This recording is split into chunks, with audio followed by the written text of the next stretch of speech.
Bonjour à tous. Je suis en troisième année de thèse sous la direction de Patricia et de Marc Bourlière et je vais vous parler d'un des premiers papiers de ma thèse qui s'intitule « Score prédictif du carcinome hépatocellulaire chez les personnes atteintes d'hépatite B chronique, la contribution des comportements et des modes de vie ».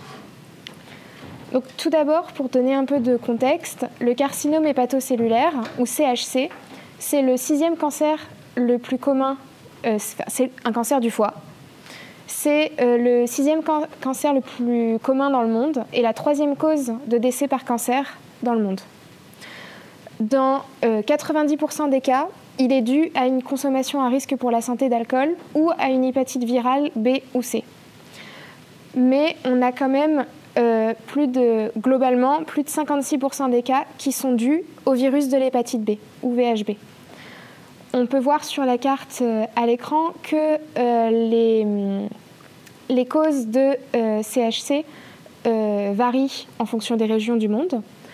On voit dans les régions d'Afrique subsaharienne ou d'Asie de l'Est que le facteur majoritaire, ça va être le virus de l'hépatite B, ce qui est normal parce que c'est les régions d'où le virus de l'hépatite B est endémique. En Europe de l'Ouest ou en Amérique du Nord, c'est plutôt l'hépatite C qui est le facteur majoritaire de cancer du foie. Et par contre, en Europe centrale ou en Europe de l'Est, on voit que c'est plutôt l'alcool, la consommation d'alcool. L'hépatite B, qu'est-ce que c'est grosso modo ? L'hépatite B, c'est un virus qui atteint le foie, qui est transmis majoritairement par le sang ou de la transmission materno-fétale. Ça touche, dans le monde, on compte à peu près 300 millions de personnes qui vivent avec une hépatite B chronique. On dénombre 1,5 million de nouvelles infections chaque année et à peu près 820 000 décès tous les ans. Donc j'ai remis une petite carte où on voit que les zones endémiques, c'est bien l'Afrique, majoritairement l'Afrique subsaharienne, et l'Asie de l'Est. Et l'hépatite B, elle peut être divisée en 4 phases. Donc les infections chroniques, antigène HBe plus ou moins, et les hépatites chroniques, antigène HBe plus ou moins. Et on voit, pour simplifier, j'ai mis du coup les 4 phases en couleur et qu'on retrouve sur ce graphe qui a l'air un peu compliqué, mais tout ça pour dire que nos 4 phases, en fait, elles sont toutes plus ou moins reliées avec la survenue d'un cancer du foie. Donc à n'importe quelle phase, on est à risque de développer un cancer du foie, même quand on est au stade de porteur inactif. On a une probabilité qui est très faible, mais elle existe. Quels sont les facteurs comportementaux qui peuvent influencer la survenue d'un cancer du foie ? Donc c'est pareil, on est sur un schéma très très simplifié avec le foie qui est sain, peut passer à un foie fibrotique, qui peut passer à une cirrhose, qui peut entraîner le développement d'un cancer du foie. Bon, dans les faits, ce n'est pas aussi linéaire. On peut passer d'un foie sain à un foie avec cancer du foie. Là, pour simplifier, j'ai fait quelque chose de linéaire, mais dans la réalité, ça ne l'est pas. Et on voit qu'à chaque étape, on peut avoir une intervention des comportements, avec des facteurs qui peuvent avoir un côté hépatoprotecteur, comme la consommation de café, de thé, de lait, de yaourt, l'utilisation d'aspirine, de metformine, mais aussi de statine, ou la pratique d'une activité physique régulière. A contrario, on a d'autres comportements qui vont être plutôt des facteurs de progression de complications hépatiques, qui vont être la consommation d'alcool à risque pour la santé, l'usage de tabac, la présence d'une stéatose, qui est fortement liée à le surpoids, obésité ou un diabète, troubles métaboliques en règle générale, et au régime à fort indice glycémique, donc au régime assez sucré. Aujourd'hui, il existe déjà beaucoup de scores prédictifs de cancer du foie, sauf que si on creuse un peu plus loin, on voit que la plupart, ils sont créés pour une population asiatique, parce qu'on a vu qu'il y avait beaucoup d'hépatite B en Asie de l'Est. Donc là-bas, ils font beaucoup d'études sur l'hépatite B et notamment le cancer du foie, et ils ont développé énormément de scores prédictifs. Par contre, si on regarde sur les Caucasiens, on en a déjà nettement moins, et on n'en a aucun spécialisé pour la population d'Afrique subsaharienne, alors que le VHB est endémique dans ces zones. Quand on regarde très rapidement les variables utilisées pour construire ces scores, c'est des variables qui sont majoritairement biocliniques, donc obtenues par prise de sang ou par examen un petit peu plus poussé. Et on n'a que 2 scores qui tiennent compte des antécédents familiaux et seulement 4 scores qui tiennent compte de la consommation d'alcool. C'est tout. Après les autres comportements, on n'a aucun score qui les prend en compte dans leur prédiction, alors qu'on sait que ça peut influencer la survenue de cancer. Donc dans ce contexte, on s'est intéressé à vouloir développer un score qui serait basé majoritairement sur des données comportementales et forcément un petit peu médicales, mais faciles à obtenir, donc des données médicales de routine, pour prédire la survenue de cancer du foie chez les personnes chroniquement infectées par le virus de l'hépatite B en France. Pour ça, on a utilisé la cohorte française Hépater, qui a inclus environ 22 000 patients avec une hépatite C et ou une hépatite B entre 2012 et 2018. On a un peu plus de 6 000 patients qui sont infectés par le virus de l'hépatite B. Et ces inclusions ont eu lieu dans 32 centres experts en hépatologie. Et dans cette cohorte, on a des données cliniques, biologiques et comportementales avec à peu près 8 ans de suivi. Donc là, une petite présentation de ma population d'études. Donc on est parti d'une population de 6 244 patients qui avaient une hépatite B chronique. J'ai exclu ceux qui avaient une hépatite C ou qui en avaient eu une, parce que ça peut influencer sur la survenue de cancer du foie. J'ai exclu ceux qui avaient des antécédents de cancer du foie, parce que quand on a eu un cancer du foie, on a plus de risques de récidiver. Et j'ai gardé ceux avec au moins 2 points de suivi, et j'ai exclu ceux qui avaient des données manquantes pour mes variables explicatives. Donc tout ça m'a fait obtenir une population d'études de 4 370 patients. Mon outcome, donc mon critère de jugement, c'était le temps entre l'inclusion dans la cohorte et le premier événement qui arrivait entre le développement d'un cancer du foie, le décès, et la censure que j'ai définie à 8 ans. En variable explicative, j'ai testé dans mes modèles des variables socio-démographiques, donc qui incluaient le sexe, l'âge, le pays de naissance, l'activité professionnelle, le niveau d'éducation, la vie de couple, la pauvreté et le statut migratoire. Des variables comportementales, donc les consommations d'alcool, de tabac, de café, de thé et de soda. Et des variables cliniques qui sont la présence de diabète, l'indice de masse corporelle, la surinfection par l'hépatite delta, le statut de traitement VHB, donc s'ils sont sous traitement pour leur hépatite B ou non, leur taux de plaquettes et les antécédents familiaux de maladies hépatiques.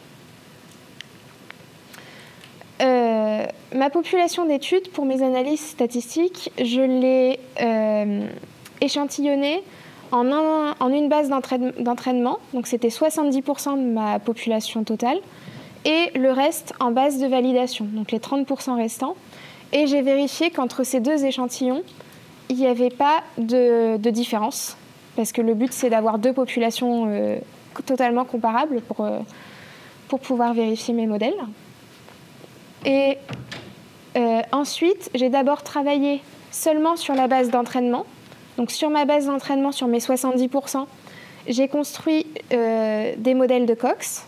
Donc un premier modèle où j'ai laissé toutes les variables éligibles significatives, et un second modèle où j'ai retiré les consommations de café, thé et soda, parce que dans les faits, dans les cohortes, en fait, c'est des consommations qui sont rarement demandées. Donc pour tenir compte du fait que dans les faits, on ne les a pas tout le temps, ces consommations-là, construire un deuxième modèle où on ne les incluait pas. Une fois que mes modèles étaient faits, j'ai assigné à chaque variable significative un nombre de points, donc en divisant son coefficient par celui de l'âge pour normaliser. J'ai défini un seuil optimal de risque grâce à l'indice de Youden. Et ensuite, j'ai vérifié les performances du modèle avec sa discrimination à la fois du modèle, donc de mon modèle de Cox, et du score avec des points. Une fois tout ça fait, sur ma base de validation, j'ai créé le score, j'ai vérifié ses performances et j'ai comparé les performances de mes scores avec les performances des scores existants que je pouvais calculer avec les variables de ma base. Donc pour vous décrire un petit peu notre population, donc nos 4370 personnes, j'en avais 3056 dans ma base, dans mon échantillon d'entraînement et 1314 dans mon échantillon de validation. J'avais une majorité d'hommes, 65% avaient moins de 50 ans, donc assez jeunes. Le suivi médian était d'un peu plus de 6 ans et j'avais presque 1,3% de cancer du foie dans toute ma population, ce qui est assez faible, et tant mieux. 5% avaient une consommation d'alcool à risque, que ce soit actuelle ou passée. 10% étaient des gros fumeurs, donc c'est-à-dire plus de 20 paquets années. Presque la moitié étaient sous traitement pour leur hépatite B. Presque la moitié étaient des personnes migrantes venant de zones où l'hépatite B était endémique. Presque la moitié vivaient sous le seuil de pauvreté. Et après, on avait 64% de personnes qui consommaient quotidiennement du café, 41% qui consommaient quotidiennement du thé et 18% qui avaient une consommation quotidienne de soda. Concernant du coup nos deux scores, on a obtenu un premier score qui va s'appeler s'adapte et un second adapte. Donc dans nos deux scores, on voit un risque de cancer qui augmente avec l'âge, avec la consommation d'alcool, de tabac, de soda, avec la surinfection par l'hépatite delta, le fait d'être sous traitement de l'hépatite B et un faible taux de plaquettes. Donc on voit que cette variable, elles sont quand même simples à collecter, puisque pour la plupart, âge, consommation d'alcool, tabac, soda, s'ils prennent un traitement pour l'hépatite B, ça on peut leur demander lors d'un rendez-vous médical en face à face. Et le taux de plaquettes et la surinfection par l'hépatite delta, ça se fait avec une prise de sang. Donc c'est des variables qui sont peu coûteuses à collecter et assez simples. Maintenant, si on regarde comment nos scores se calculent. Donc, on a, comme je le disais, des points associés à chaque variable. Et au niveau du calcul, du coup, si on prend l'exemple d'un jeune homme qui est infecté par l'hépatite delta, sous traitement de l'hépatite B, avec un faible taux de plaquettes et qui est fumeur, on obtient, en faisant 2 plus 2 plus 2, du coup plus 1 plus 1, on obtient 6 pour le score s'adapte et 9 pour le score adapte en additionnant nos points. Et on voit le risque, le seuil de risque, pour les deux scores, il est fixé à 3. Donc cette personne, avec son score de 9 et de 6, elle serait à risque de développer un cancer du foie et du coup, il faudrait faire une surveillance un peu plus rapprochée. Si maintenant on regarde les performances de nos modèles, donc concernant le modèle de Cox, les performances sont très bien. Et si on regarde maintenant les performances du score, sur l'échantillon d'entraînement, bon, c'est bon, mais c'est normal, c'est l'échantillon d'entraînement. Et sur l'échantillon de test, il est quand même très bon dans le sens où souvent on considère qu'un score est bon à partir de 0,8. Donc on est très bien. Et maintenant, si on compare nos deux scores, donc adapte et s'adapte, avec ceux de la littérature que j'ai pu calculer parce que j'avais les variables dans la cohorte, on voit qu'ils font aussi bien que ceux de la littérature. On ne peut pas dire qu'ils font mieux parce qu'on voit que les intervalles se chevauchent quand même, les intervalles de confiance, mais ils font aussi bien avec des variables qui sont simples à collecter et avec des comportements, parce que tout cela, à part certains qui incluent l'alcool, les comportements, donc tabac, soda, même l'infection par l'hépatite delta, qui n'est pas un comportement, qui est une variable clinique, mais tout cela, ils ne les prennent pas en compte du tout. Donc nos scores, ils sont simples, mais leurs performances sont aussi bien que ce qui existe actuellement dans la littérature. Donc si on fait un petit point de discussion, on a retrouvé une association entre la consommation d'alcool et le cancer du foie. Donc ça, c'est pas étonnant puisqu'on sait déjà qu'en population générale, près d'un quart des cancers du foie sont liés à la consommation d'alcool. On sait que ce risque, on le retrouve aussi chez les patients avec une hépatite B. Et on sait déjà que la consommation d'alcool, elle est prise en compte dans 4 scores déjà. Et que les points que nous, on a assignés, on a fait +2 en cas de consommation d'alcool. Dans les scores, les 4 scores qu'ils prennent en compte, ils font aussi +2. Donc on retrouve le même poids de l'alcool que dans la littérature. Ensuite, on retrouve une association entre tabac et cancer du foie. Donc c'est pareil, ça ne nous a pas trop surpris parce qu'on sait déjà qu'en population générale, 13% des cancers du foie sont liés à l'usage de tabac. Et on sait que chez les personnes avec hépatite B, même si on n'a pas une quantification du taux de cancer du foie associé au tabac, on sait qu'il y a un risque linéaire de cancer du foie avec le nombre de paquets années fumés. Mais par contre, le tabac n'a jamais été pris en compte actuellement dans les scores prédictifs de cancer du foie. Pareil, on a trouvé un lien entre la consommation de soda et de cancer du foie. Alors ça n'a pas encore été... il y a peu de littérature dessus. On sait que la consommation de soda a un lien avec la survenue de stéatose, donc de troubles métaboliques. C'est lié au surpoids, obésité. Enfin, ce serait un proxy de régime alimentaire avec une glycémie élevée.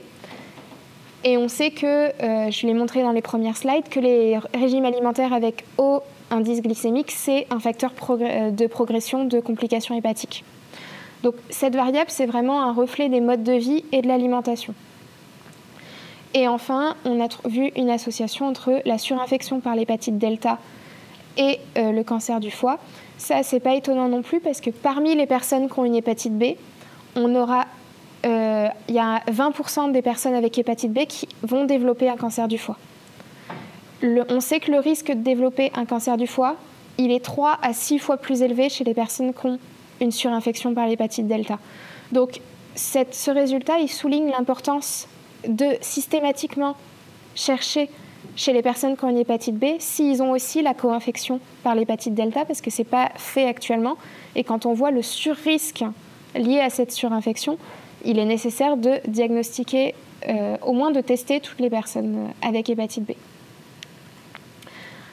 Et donc pour conclure, on a montré que les comportements, ils ne doivent plus être oubliés dans la prédiction du cancer du foie, que nos scores, ils ont des performances similaires aux scores existants dans la littérature, que leur implémentation, elle est simple, parce que c'est des variables simples à collecter. Donc ils peuvent même être implémentés dans des lieux de soins primaires ou par le médecin généraliste. Voilà. Mais par contre, il y a quand même une nécessité de valider sur une autre cohorte, de faire une validation externe de nos scores d'un point de vue statistique. Et en perspective, l'idéal serait de pouvoir après adapter ces scores aux populations plus vulnérables, notamment les populations d'Afrique subsaharienne. Et voilà, merci de votre attention.